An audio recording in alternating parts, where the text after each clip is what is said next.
अथर्वेदे द्वितीयाष्टके पञ्चमोऽध्यायः। ॐ तावामद्यतावपरं हुवे मोच्छन्त्यामुषसि वह्निरुक्थैः नासत्याकुहचित्सन्तावर्यो दिवो न पाता सुदास्तराय अस्मे ऊषु वृषणामादयेथामुत्पणीङ्घ्रतमूर्म्यामदन्ता श्रुतम् मे अच्छोक्तिभिर्मतीनामेष्टा नराविचेदाराचकर्णैः श्रिये पूषन्निषुकृते एव देवानासत्यावहतुम् सूर्यायाः वच्यन्ते एवाङ्ककुहा अप्सु जाता युगाजूर्णेव वरुणस्य भूरेः अस्मे सामाद्भिरातिरस्तु स्तोमम् हिनोतम् मान्यस्य कारोः अनुयद्वाम् श्रवस्या आसुदानो सुवीर्याय चर्षणयो मदन्ति एष वाम् सोमो अश्विनावकारिमानेभिर्मघवानासु वृक्ते यातम् वर्तिस्तनया यत्मने चागस्त्येनासत्यामदन्ता अतारिष्मतमसस्पारमस्य प्रतिमाम् स्तोमो अश्विनावधायि एहयातम् रथिभिर्देवयानैर्विद्यामेषम् वृजनम् जीरदानम् कतरा पूर्वा कतरापरायोः कथा जाते कवयः को विवेद विश्वन्त्मना विभृतो यद्धनामविवर्तेते अहनीचक्रिये एव भूरिन्द्रे अचरन्ति चरन्तम् वद्वन्तम् गर्भमपदीदधाते नित्यम् न सूनुम् पित्रोरुपस्थेद्यावारक्षतम् पृथिवी नो अभ्वात् अनेहोदात्रमदितेन नर्वम् भुवेश्वर्वदमधन्नमस्मत् तद्रोदसी जनयतन्यरित्रेद्यावारक्षतम् पृथिवी नो अभ्वात् अतप्यमाने अवसावन्ते अनुष्यामरोदसी देवपुत्रे उभे देवानामुभयेभिरह्नान्द्यावारक्षतम् पृथिवी नो अभ्वात् सङ्गच्छमाने युवती समन्ते स्वसा राजा मे पित्रोरुपस्थे अभिजिघ्रन्ति भुवनस्य नाभिन्द्यावारक्षतम् पृथिवी नो अभ्वात् उर्वी सद्मने बृहते ऋतेन हुवे देवानामवसायनित्रे तथा ते ये अमृतम् सुप्रतीकेद्यावारक्षतम् पृथिवी नो अभ्वात् उर्वे पृथ्वी बहुले दूरे अन्ते उपब्रुवे नमसा यज्ञे अस्मिन् दधाते ये सुभगे सुप्रतूर्तीद्यावारक्षतम् पृथिवी नो अभ्वात् देवान् वायच्च क्रमागच्चिरागः सखायम् वासदमिज्जास्पतिम् वा इयन्धीर्भूया अभयानमेषान्द्यावारक्षतम् पृथिवी नो अभ्वात् उभाशंसानर्या मामविष्टामुभे मामूति अवसासचेताम् भूरिजिदर्यः सुदास्तरा येषामदन्त इषयेम देवाः ऋतम् दिवे तदवोचम् पृथिव्या अभिश्रावाय प्रथमम् सुमेधाः पातामवद्याद्दुरितादभीके पिता माता च रक्षतामवोभिः इदन्द्या वा पृथिवी सत्यमस्तु पितर्मातर्यदिहोपब्रुवेवाम् भूतम् देवानामवमे अवोभिर्विद्यामेषम् वृजनम् जीरदानुम् आन इळाभिर्विदथे सुषस्ति विश्वानरः सविता देव एतो अपि यथा आयुवानो मत्सथा नो विश्वम् जगदभिपित्वे मनीषा आनो विश्व आस्क्रागमन्तु देवा मित्रो अर्ययावरुणः सजोषाः भुवन्यथा आनो विश्वे वृथा सहकरन्तुषाः विथुरन्न शवाः प्रेष्ठम् वो अतिथिम् गृणीषेऽग्निम् शस्तिभिस्तुर्वणिः सजोषाः असद्यथा आनो वरुणः सुकीर्तिरिषश्च वर्षदरिगोर्तः सूरिः उपव एषे नमसा जिगीषोषा सानक्ता सुदुःखे एव धेनुः समाने अहन् विमिमानो अर्कम् विषुरूपे पयसि तस्मिन्नूधन् उत नो हिर्बुद्ध्यो ओमयस्कः शिशुन्न विप्युषी भवेति सिन्धुः येन न पातमपाञ्जुना मम नोजुवो वृषणोऽयम् वहन्ते उत न ईन्त्वष्टागन्त्वच्छास्मत्सूरिभिरभिपित्रे सजोषाः आवृत्रहेन्द्रश्चर्षणिप्रास्तुविष्टमो नरान्न इह गम्याः उत न ईम् मतयोऽश्वयोगाशिशुन्नगावस्तरुणम् रिहन्ति तवेङ्गिरो जनयो न पत्नीः सुरभिष्टमन्नरान्न सन्त उत न ईम् मरुतो वृद्धसेनास्मद्रोदसी समनसः सदन्तु पृषदश्वासोपनयो न रथा रिषादसो मित्रयुजो न देवाः प्रनुयते येषाम् महिना चिकित्रे प्रयुञ्जते प्रयुजस्ते सुवृक्ति अथ यदे येषाम् सुदिनेन शरुर्विश्वमेरिणम् वृषायन्तसेनाः प्रो अश्विनाववसे कृणध्वम् प्रपोषणम् स्वतवसो हि सन्ति अद्वेषो विष्णुर्वातरुभुक्षा अच्छा सुम्नाय प्रवृतीय देवान् इयम् सावो अस्मे दीधितिर्यजत्रा अपि प्राणी च सदनी च भूयाः निया देवेषु यतते वसूजुर्विद्यामेषम् वृजनम् जीरदानुम् विदुन्नुस्तोषम् महो धर्मानन्तविषीम् यस्य त्रितो व्योजसा वृत्रम् विपर्ववर्धयत् स्वादोऽपितो मधोऽपितो भयन्त्वा बभृमहे अस्माकमविता भव उपनः पितवाचर शिवः शिवाभिरोतिभिः मयोभुरद्विषेण्यः सखा सुषेवो अद्वयाः तवत्येऽपितो रसारजांस्यनुविष्ठिताः दिविवाता इव श्रिताः तवत्येऽपितो ददतस्तव स्वादिष्ठतेऽपितो प्रस्वाद्मानो रसानाम् तु विग्रीवा इवेरते तेऽपितो महानाम् देवानाम् मनोहितम् अकारिचारुकेतुना तवाहिमवसावधीत् यदतोऽपितो अजगन्विवस्वपर्वतानाम् अत्राचिन्नो मथोऽपितोरम् भक्षाय गम्याः यदपामोषधीनाम् परिंशमारिषामहे वातापेऽपीव इद्भवा यत्ते सोमगवाशिरो यवाशिरो भजामहे वातापेऽपीव इद्भवा करम्भ ओषधे भव पीवो वृक्क उदारथिः वातापेऽपीव इद्भवा तन्ता वयम् पितो वचोभिर्गावो न हव्यासु शोदिमा देवेभ्यस्त्वा सधमादमस्मभ्यन्तासधमादम् समिद्धो अद्य राजसि देवो देवैः सहस्रजित्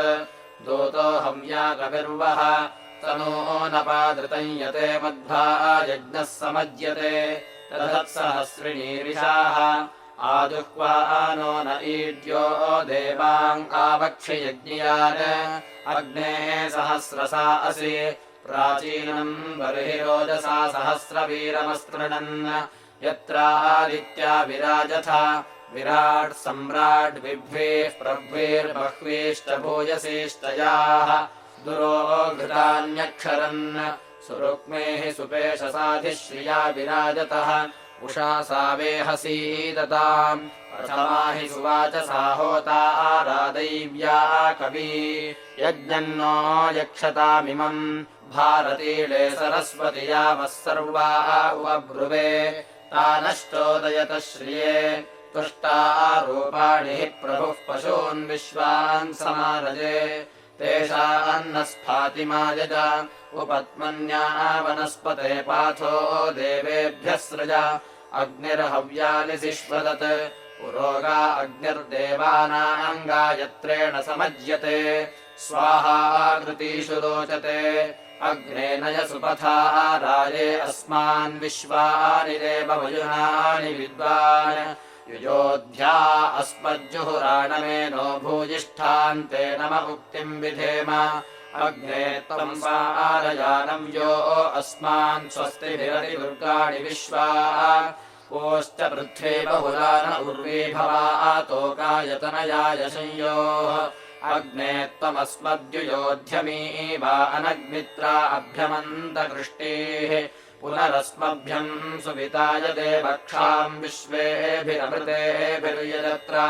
पाहि नो अग्ने पायुभिरजस्रैरुतप्रिये सदन आशुशुक्वान् माते भयम् जरितारञ्यविष्ठनूनम् विदन्मा परम् सहस्वः मानो अग्ने वसृजो अघाया आविश्यवे रिपवे दुच्छुनायि मादत्पते दशते मादते नो मारीषते सहसा वन्परादाः विहत्वा वाङ्कृतजातयम् सद्गृणानो अग्ने तन्वे एवरोथम् विश्वाद्रिरिक्षो ऋतवानि नित्सोरभिः कृतामसि हि देव विष्पट् त्वन्ताम् अग्न उभयान् विद्वान् वेषि प्रपित्ते मनुषो यत्र अभिपित्ते मनवेशास्यो भूर्मुर्मृजेन्य उशिग्भिर्नाक्रः अवोचामनिवचनान्यस्मिन्मानस्य सूनुः सहसाने अग्नौ वयम् सहस्रमृषिभिः सनेम विद्यामेषम् वृजनम् जीरदानुम् अनर्वाणम् वृषभम् मन्द्रजिह्वम् बृहस्पतिम् वर्धयानम् यमर्कैः गाथाम्यः सुरुचो यस्य देवाः शृण्वन्ति नवमानस्य वर्ताः तमृत्विया उपवाचः सचन्ते सर्गो न यो देवयतामसर्जि बृहस्पतिः सह्यञ्जो वरांसि विभ्वा भवत्समृते मातरिष्वा उपस्तुतिर्नमस उद्यतिम् च श्लोकय्यम् सत्सवितेव प्रबाहु अस्य क्रत्ता हन्यो यो अस्ति मृगो न भीमो अरक्षसस्तु विष्मान् अस्य श्लोको दिवीयते पृथिव्यावत्योनयम् सद्यक्षभृद्विचेताः मृगाणान्न हेतयो यन्ति चेमा बृहस्पतेरहिमायाम् अभिद्योन् ये त्वा देवो स्त्रिगम् मन्यमानाः पापा भद्रमुपजीवन्ति वज्राः न दूढ्ये अनुददासि वामम् बृहस्पते च यस इत्यारुम् सुप्रैतुः सूयवसो न पन्था दुर्नियन्तुः परिप्रीतो न मित्रः अनर्वाणो अभिये चक्षते नोऽपि वृता अपूर्णुवन्तो अस्थुः संयंस्तु भोवनयो नयन्ति समुद्रम् न स्रवतो रोधचक्राः स विद्वान् उभयम् जष्टे अन्तर्बृहस्पतिस्तर आपश्च रुद्राः एवामहस्तु विजातस्तु विष्मान् बृहस्पतिर्वृषभोधायिदेवः स नः स्तुतो वीरबद्धातु गोमद्दिव्यामेषम् वृजनम् जीरदानुम् कङ्कतो न कङ्कतोऽथो सतेन कङ्कतः द्वाविशिप्रुषे इति न्या अदृष्टा अलिप्सत अदृष्टान् हन्त्यायत्यथो हन्ति परायति अथो अवघ्नते हन्त्यथोऽपि नष्टिविंशते शरासः कुशरासो दर्भासः स्वैर्या उत मौञ्जा अदृष्टा वैरिणाः सर्वे साकन्यलिप्सत निगावो गोष्ठे असदन्निमृगासो अविक्षत निकेतभोजनानान्या अदृष्टा अलिप्सत एत उच्ये प्रत्यदृश्रन् प्रदोषम् तस्करा इव अदृष्टा विश्वदृष्टाः प्रतिबुद्धा अभूतन द्यौर्वः पिता पृथिवी माता सोमो भ्रातादिति स्वसा अदृष्टा विश्वदृष्टास्तिष्ठते लयता सुखम् ये अंस्याये अङ्ग्याः सूचीकाये प्रकङ्गताः अदृष्टाः किञ्चनेह वः सर्वे साकन्निजस्यत उत्पुरस्तात् सूर्य एति विश्वदृष्टो अदृष्टः अदृष्टान् सर्वान् जम्भयन् सर्वाश्च यातु धान्याः उदवप्तदसौ सूर्यः पुरुविश्वानि जूर्वन् आदित्यः पर्वतेभ्यो विश्वदृष्टो अदृष्टः सूर्ये विषमासजा विधृतिम् सुरावतो गृहे सोचिन्नु न मरातिनो वयम् मरामारे अस्य योजनम् हरिष्ठा मधुत्वा मधुलाचकार यत्तिकाशकुन्तिका सका जघासते विषम् सोचिन्नु न मरातिनो वयम् मरामारे अस्य योजनम् हरिष्ठा मधुत्वा मधुलाचकार 37 विस्फुलिङ्गका विषस्य पुष्पमक्षन् ताश्चिन्नु न मरन्ति नो वयम् मरामारे अस्य योजनम् हरिष्ठा मधुत्वा मधुलाचकार नवानान्नवतीनाम् विषस्य लोपुषीणाम् सर्वासामग्रभन्नामारे अस्य योजनम् हरिष्ठा मधुत्वा मधुलाचकार 37 सप्तस्वसारो अग्रुवाः तास्ते विषम् विजभ्रिर उदकम् कुम्भिनीरिव यत्तकः कुशुम्भकस्तकम्भिनद्म्यश्मना ततो विषम् प्रवावृते पराचीरनुसंवताः कुशुम्भकस्तदब्रवीद्गिरेः प्रवर्तमानकः वृश्चिकस्यारसम् विषमरसम् वृश्चिकते विषम् माविवेर्न मरिष्यसि परित्तापामि सर्वताः घनेन हन्विवृश्चिकमहिम् दण्डेनागतम् आदित्यरथवेगेन विष्णुबाहुबलेन च गरुडपक्षनिपातेन भूमिम् गच्छ महायशाः गरुडस्य पादमात्रेण त्रयो लोकाः प्रकम्पिताः प्रकम्पिता महीसरुवा सशैलवनकानन गगनम् नष्टचन्द्रार्कम् ज्योतिषम् न प्रकाशते देवता भयभीताश्च मारुतो न प्लवायति मारुतो न प्लवायत्योन्नमाः भो सर्पभद्रभद्रन्ते दूरम् गच्छ महायशाः जनमे जयस्य यज्ञान्ते आस्तिकवचनम् स्मर आस्तिकवचनम् श्रुत्वा यः सर्पो न निवर्तते तथा भिद्यते मूर्ध्नि शिंशवृक्षफलम् यथा नर्मदायै नमः प्रातर्नर्मदायै नमो निशि नमोऽस्तु नर्मदे तुभ्यम् त्राहि माम् विषसर्पतः यो जरत्कारणा जातो जरत्कार्वाम् महायशाः तस्य स्मरामि भद्रन्ते दूरम् गच्छ महायशाः त्वमग्नेद्युभिस्त्वमाशु शुक्षणीः विश्वेश्वर विरूपाक्ष विश्वरूप सदाशिव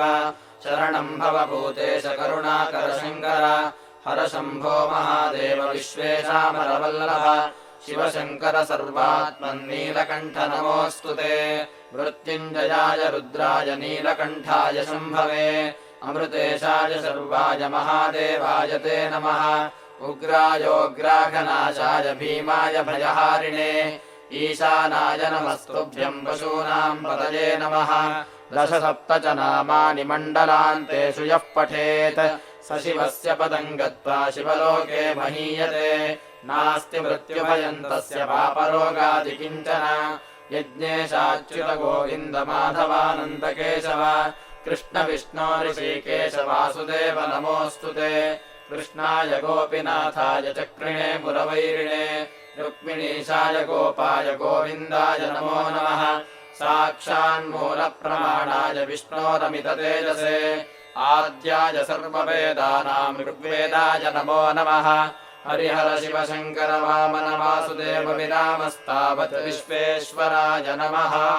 हरिः ओम् ॐ श्रीगुरुभ्यो नमः हरिः ओम् त्वमग्नेद्युभिस्त्वमाशु शुक्षणिस्त्वमभ्यस्त्वमश्मनस्परि त्वम् वनेभ्यस्त्वमोषधेभ्यस्त्वम् नृणाङ्गपदे जायसे शुचिः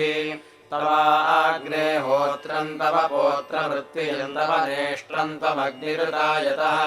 तव प्रशास्त्रम् त्वमध्वरीयसि ब्रह्मा चासि गृहपतिश्च नोदमे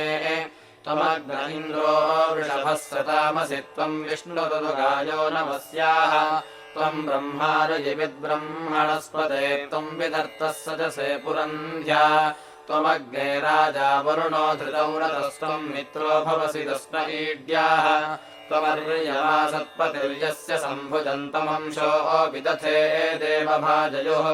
त्वमग्ने त्वष्टा विदते सुवीर्यन्तमग्नावो मित्रमः स जात्यम् त्वमाशु हेमाररिषे स्वश्यन्तम् नराम् शर्धो असि पुरोवसोः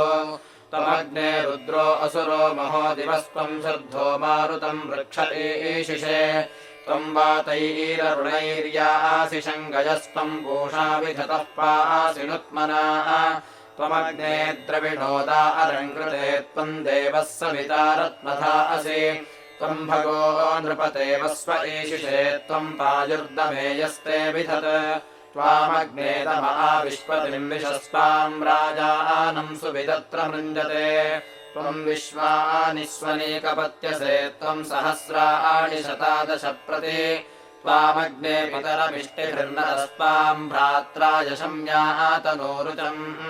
त्वम् पुत्रो भवसि यस्ते विधत्वम् सखा सुषेवः पास्याधृशाः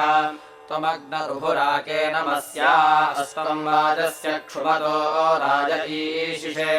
त्वम् विभास्यनुदक्षितावने त्वम् विशिक्षुरसि यज्ञमातनीः त्वमग्ने अतिथिर्देवदाशुषे त्वम् होत्रा भारते वर्धसे गिरा त्वमिळा शतहिमासि रक्षसे त्वम् वृत्रहा वसुपते सरस्वती त्वमग्ने सुहृत उत्तमम् वयस्तव स्पार्हे वर्णाः सन्दृशिश्रियाः त्वम् राजस्य तरणो बृहन्नसि त्वम् रयिर्बहुलो विश्वतस्पृथुः त्वामग्न आदित्यास आस्या अन्वाञ्जित्वाम् श्रुतयश्चक्रिरे कवे ताम्रातिशाचो अध्वरेषु षष्टिरे त्वे देवा हविरदन्त्याहुतम् ते अग्ने विश्वे अमृता आसो अद्रुह आसा देवा हविरदन्त्याहुतम् त्वयामर्ता आसस्वदन्त आसुतिम् त्वम् गर्भो वीरुधाञ्जज्ञिषे शुचिः त्वन्तान् सञ्च प्रतिचासि मज्मनाग्ने सुजातप्रजदे परिच्यसे वृक्षो यदत्र महिनामिते भुवदनुद्या वा पृथिवी रोदसी उभे ये स्तोत्रभ्यो गो अग्रामश्वपेश समग्ने रातिमुपसृजन्ति सूरजाः अस्माञ्च तांश्च प्रहिने शिवस्य बृहद्वरेम विदथे सुवीराः यज्ञेन वर्धत जातवेदसमग्नीयजध्वम् हविषातना गिरा समिधानम् सुप्रयसम् स्वर्णरम् युक्षम् होतारम् वृजनेषु धूर्षदम् अभित्वा रक्तेरुषसो वराशिरेग्ने वत्सन्नस्वसरेषु धेनवाः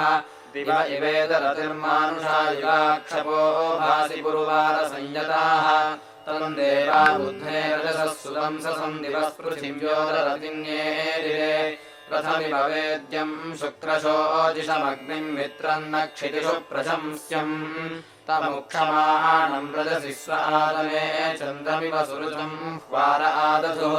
कृष्ण्याः पदरम् चितयन्तमक्षभिः पाथो न पायुञ्जनसे उभे अनु सहोदा विश्वम् परिभूत्तध्वरम् तमुहव्यैर्मनुषरञ्जते गिरा ऋषि प्रोवृतसारासुरभुरद्यौरनस्पृभिश्चितयद्रोदसे अनु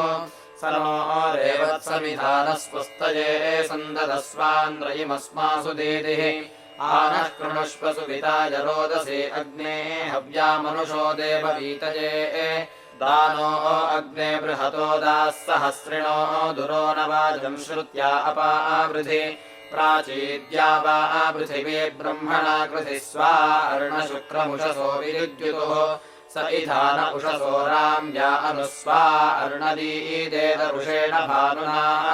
होत्राभिरग्निर्मनुषस्वध्वरो राजा विशामतिभिश्चारुराजवे एवानो अग्ने अमृतेषु पूर्यधीष्पीपाय बृहद्दिवेषु मानुषा दुहानाधेनुर्वृजनेषु कारवेत्मना शतिनम् पुरुरूपमिषणे अजलमग्ने अर्वता वा सुवीर्यम् ब्रह्मणा वाचितये माजनाम् अति अस्माकम् द्युम्नमधिपञ्च कृष्टिशोच्चा स्वा अर्णशुशुचीतदुष्टरम् स नो बोधिसहस्य प्रशंस्यो यस्मिन् सुजाता इषयन्त सूरजाः यमग्ने यज्ञमुपयन्ति वाजिनो नित्ये तोके दे दिवाम् संस्वेदमे उभयासो जातवेदस्यामते स्तोतारो अग्ने सूरयश्च शर्मणि वस्वो राजः पुरुश्चन्द्रस्य भूयसः प्रजापतः स्वपत्यस्य सिद्धिनः ये स्तोतृभ्यो गो अग्रामश्वपेश समग्ने रातिमुपसृजन्ति सूरजाः अस्माञ्च तांश्च प्रहिने शिवस्य बृहद्वदेम विदथे सुवीराः समिद्धो अग्निर्निहितः पृथिव्याम् प्रत्यङ् विश्वानि भुवनान्यस्थात् होता आपावकः प्रतिवः सुवेधा देवो देवान्यजत्वग्निरर्हन् न राशंसः प्रतिधामान्यञ्जन्ति स्रोदिवः प्रतिमह्ना स्वर्चिः घृतपुरुषा मनसा हव्यमुन्दन्मूर्धम् यज्ञस्य समनक्तु देवान् ईडितो अग्ने मनसा नो अर्हन् देवान्यक्षिमानुषात् पूर्वो अद्य स आवह मरुताम् शर्धो अच्युतमिन्द्रम् नरोपरिषदम् यजध्वम् देवपरिर्वर्धमानम् सुवीरम् स्तीर्णम् राजे सुभरम् वेद्यस्याम् घृतेनात्कम् वसवः सीदतेदम् विश्वे देवा आदित्या यज्ञिया सह विश्रयन्तामुर्वियाहूयमानाद्वारो देवीः सुप्रायणा नमोभिः व्यजस्वतीर्विप्रथन्तामजुर्यावर्णम् पुराना यशसम् सुवीरम् साध्ववांसि सनता न उक्षिते उषा सानक्ता वैये वरण्विते तन्तुम् दतम् संवयन्ते समीचे यज्ञस्य पेशः सुदुघे पयस्वती दैव्या होतारा प्रथमा विदुष्टरऋजुयक्षतः समृता वपुष्टरा देवान्यजन्ता पृथुथा समञ्जतो नाभा पृथिव्या अधिसानुषुत्रिषो सरस्वती साधयन्ते धियम् नलिला देवी भारते विश्वतोर्तिः तिस्रो देवी स्वधया बर्हिरेदमच्छिद्रम् पान्तु शरणम् निषद्य विषङ्गरूपः सुधरो वयोधा सृष्टिवीरो जायते देवकामः प्रजान्त्वष्टाविश्यतु नाभिमस्मे अथा देवानामप्येतु पाथाः वनस्पतिरवसृजन्नुपस्थादग्निर्हविः सोदयाति प्रथिभिः त्रिधा समक्तम् नयतु प्रजानम् देवेभ्यो दैव्यः शमितोपहव्यम् घृतम् विमीक्षे घृतवस्य योनिर्घृते श्रियो घृतम् वस्य धाम अनुष्वधमावहमादयस्व स्वाहा कृतम् वृषभवक्षिहव्यम् हुवेव सुद्योत्मानम् सुवृक्तिम् विशामग्निमतिथिम् सुप्रयसम् मित्र इव योतिधिषा यो भूद्देव आदेवेजने जातवेदाः इमम् विहन्तो अपाम् सधस्थे द्वितादधुर्भृगवो विक्ष्वा आयोः एष विश्वा अन्यभ्यस्तु भूमा देवानामग्निररतिर्जीराश्वाः अग्निम् देवासो मानुषेषु विक्षुप्रियन्धोः क्षेष्यन्तो न मित्रम् सदेदयतु शतीरोर्म्या आदक्षाय्यो योदास्वते नमः अस्य रण्वा स्वस्येव पुष्टिः सन्दृष्टिरस्य हि यानस्य दक्षोः प्रियो भरिभ्रदोषधेषु जिह्वामर्त्यो नरथ्यो दोधवीति वारान् आयन्मे अभ्वम् वरदः पनन्तोषिभ्यो नामिमीतवर्णम् स चित्रेण चिकितेरम् सुभासा चतुर्वाङ्यो मुहुरायुवाभूत् आयोवना तादृशाणो न भाति वार्णपथार्थ्येव स्वानीत कृष्णाद्भातपोरण्वश्चिकेतद्यौरिवस्मयमानो नभोभिः स यो व्यस्थादभिरक्षदुर्वीम् पशुर्नैति स्वयुरगोपाः अग्निः शोचिष्माङ्गतसान्युष्णम् कृष्णव्यथिरस्वदयन्न भूम नो ते पूर्वस्यावसो अधीतौ तृतीये विदथे मन्मशंसि अस्मे अग्ने संयद्वीरम् बृहन्तम् क्षुमन्तम् वाजम् सपत्यम् रयिन्दाः त्वजा यथा कृत्समदासो अग्ने गुहा वन्वन्त उपराम् अभिष्युः सुवीरासो अभिमातिशाहस्मत्सूरिभ्यो गृणते तद्वयोधाः होता जनिष्ठचेतनः पिता पितृभ्य ऊतये प्रयक्षञ्जेन्यम् वसुषकेम वाजिनो यमम् आयस्मिन् सप्तरश्मयस्तथा यज्ञस्य नेतरे मनुष्वर्दैव्यमष्टमम् गोता विश्वम् तदिन्वते तन्वे वायते मनुवोचद्ब्रह्माणि वेरुतत् परिविश्वानि काव्यानेमिश्चक्रमिवाभवत् साकम् हि शुचिना शुचिः प्रशास्ता क्रतुनाजनि विद्वाङ्गस्य व्रता ध्रुवा भया इवानुरोहते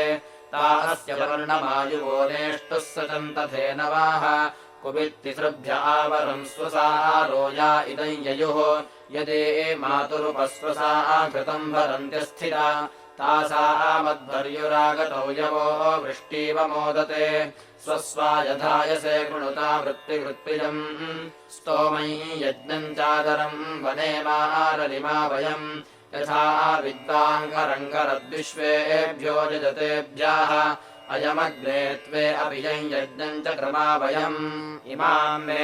अग्ने समिधमिमामुपसदम् वनेः इमा उशुश्रुते गिराः अयाते अग्ने विधेमोर्जो न पादश्वमिष्टे येना सूक्तेन सुजाता तन्ता गीर्भिर्गिर्वणसन्द्रविणस्युन्द्रविनोदः सपर्येम सपर्यवाः सबोधिसूरिर्मघवा वसुपते वसुधावन् योध्या अस्मद्वेषांसि स नो वृष्टिम् दिवस्परि स नोपाजमदर्वाणम् स नः सहस्रिणीरिषाः ईळानायावस्य वेजविष्ठदूतनो गिरा यजिष्ठहोतरागहि अन्तर्ह्यग्न ईयसे विद्वाञ्जन्मोभयाकवे दूतो जन्ये एव मित्र्याः स विद्वान् आच विप्रयो यक्षि चिकित्व आनुषक् आचास्मिन् सत्सि बर्हिषि श्रेष्ठं यविष्टभारताग्ने द्युमन्तमाभर